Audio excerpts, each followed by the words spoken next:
नमस्कार। आज हम बात करेंगे कर्म की, जो भारतीय दर्शन और धार्मिक परंपराओं का एक अत्यंत महत्वपूर्ण सिद्धांत है। संस्कृत की क्रि धातु से निकला ये शब्द मूलतः क्रिया या कृत्य के अर्थ में प्रयुक्त होता है। हिंदू, बौद्ध, जैन और सिख धर्मों में कर्म को पुण्य, पाप और पुनर्जन्म के सिद्धांत से जोड़ा गया है। इस वीडियो में हम जानेंगे कि कर्म की व्याख्या, उसका ऐतिहासिक विकास, विभिन्न धर्म। शब्द संस्कृत के कर्मन नाम से उत्पन्न हुआ है, जिसका अर्थ है करना या क्रिया। प्राचीन वेदों और उपनिषदों में इसका उपयोग मुख्यतः यज्ञ और धार्मिक कृत्यों के लिए होता था। बाद में उपनिषदों और गीता जैसे ग्रंथों में इसे नैतिक परिणामों से भी जोड़ा गया। उदाहरण के लिए भगवद गीता में निष्काम कर्मयोग का सिद्धांत मिलता है, जिसमें फल की इच्छा के बिना कर्म करने की बात कही गई।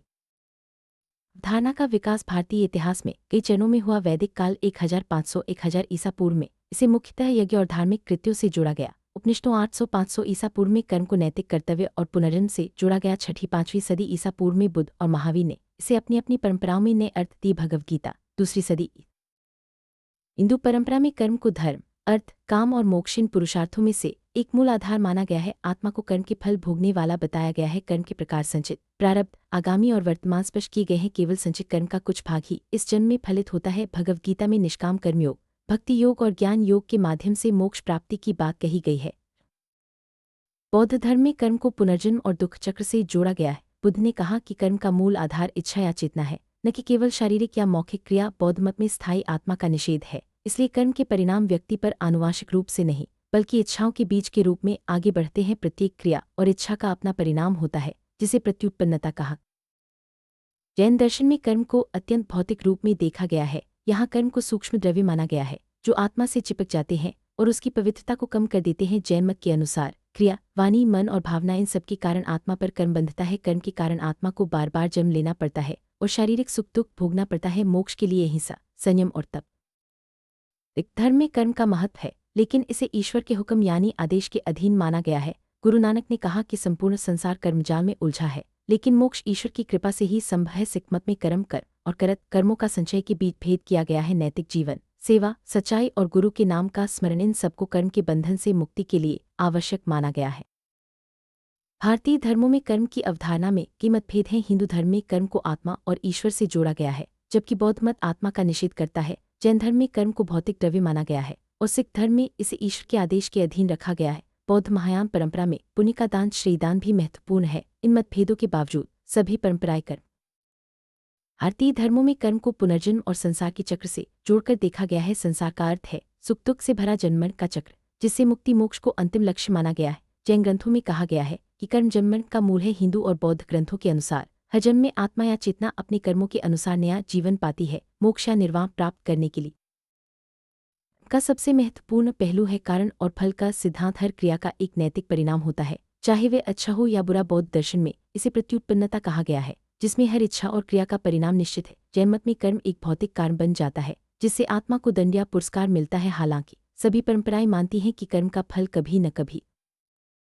शास्त्रों में कर्म को संचित जमा हुए, प्रारब्ध, वर्तमान में फल देने वाले, आगामी आने वाले और वर्तमान अभी किए जा रहे, इन 4 प्रकारों में बांटा गया है। जैन धर्म में तप और उपासना के माध्यम से कर्म बंधन को कम किया जा सकता है। बौद्ध मत में पुण्य संचय से अगले जन्म को सुधारा जा सकता है, लेकिन अंतिम मुक्ति आसक्ति के त्याग से ही संभव है। इस प्रकार कर्म के प्रकार का प्रवाह एक चक्र की तरह चलता है। इच्छा से क्रिया होती है, जिससे कर्म का बीज बनता है, उसका फल मिलता है और फिर नया जीवन शुरू होता है। यह चक्र बार बार चलता रहता है, जब तक कि आत्मा या चेतना कर्म के बंधन से मुक्त नहीं हो जाती। इस प्रवाह को समझना भारतीय दर्शन की गहराई को दर्शाता है।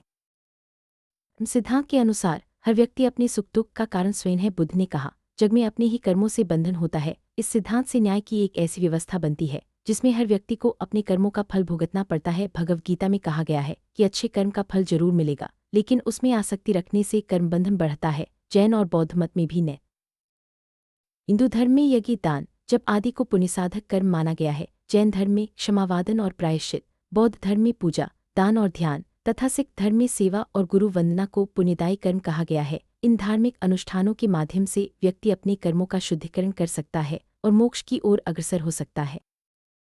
सभी भारतीय धर्मों में मोक्ष या निर्वाण को कर्मबंधन से मुक्ति के रूप में देखा गया है। हिंदू धर्म में ज्ञान, भक्ति और त्याग के योग से मोक्ष मिलता है। बौद्ध धर्म में निर्वाण, जैन धर्म में केवल ज्ञान और सिख धर्म में गुरु और ईश्वर की कृपा से मुक्ति संभव है। मोक्ष प्राप्त करने के लिए कर्म के बंधन को त्यागना और आत्मज्ञान प्राप्त करना आवश्यक है।